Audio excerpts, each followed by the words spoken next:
Headlines brought to you by Chitale बंधू.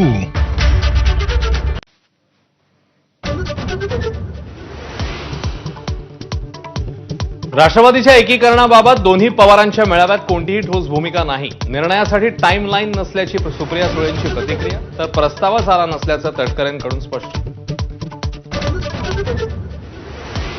मेळाव्यात जरी निर्णय झाला नसला तरी राष्ट्रवादीच्या एकीकरणाबाबत सुप्रिया सुळेंचं लेखामध्ये महत्वाचं भाष्य. 8 खासदारांची भूमिका आणि पवार जयंत पाटलांशी चर्चेनंतर निर्णय घेणार. नव्या चेहऱ्यांना संधी द्या, मला प्रदेशाध्यक्षपदाच्या जबाबदारीतून मुक्त करा, जयंत पाटील यांची मागणी. प्रमुख सहकाऱ्यांशी संवाद साधून निर्णय घेणार, शरद पवारांची प्रतिक्रिया.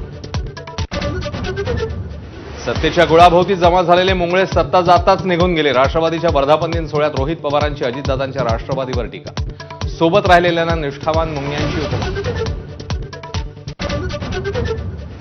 सर्वच लोकल एसी करण्याचा आग्रह, तर गर्दीच्या नियोजनासाठी सरकारी कार्यालयांच्या वेळाही बदलण्याची शक्यता. मुख्यमंत्र्यांची माहिती.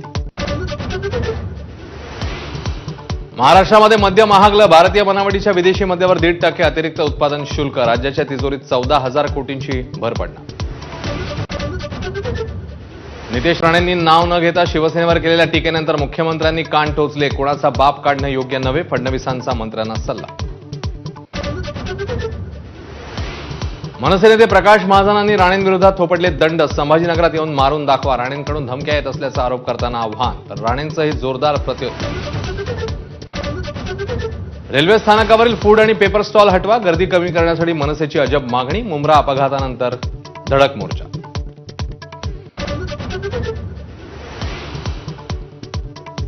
शेजारी देश आपल्यासोबत नाहीत, यावरून पवारांची मोदींवर टीका. मोदींनी शेजारी देशांशी सुसंवाद ठेवला नाही, त्याचे परिणाम देशाला भोगावे लागतात, पवारांचं वक्तव्य. मोदी सरकारला 11 वर्ष पूर्ण झाल्यानिमित्ताने भाजप शासित राज्याच्या मुख्यमंत्र्यांकडून पुस्तिकेचं प्रकाशन. आत्मनिर्भर भारत ते विकसित भारत संकल्पनेवर आधारित पुस्तिका. कुशावर्त तीर्थावर संत निवृत्तीनाथांच्या पादुकांना जलाभिषेक. विधिवत पूजेनंतर त्र्यंबकेश्वर मंदिराकडे पालखी मार्गस्थ.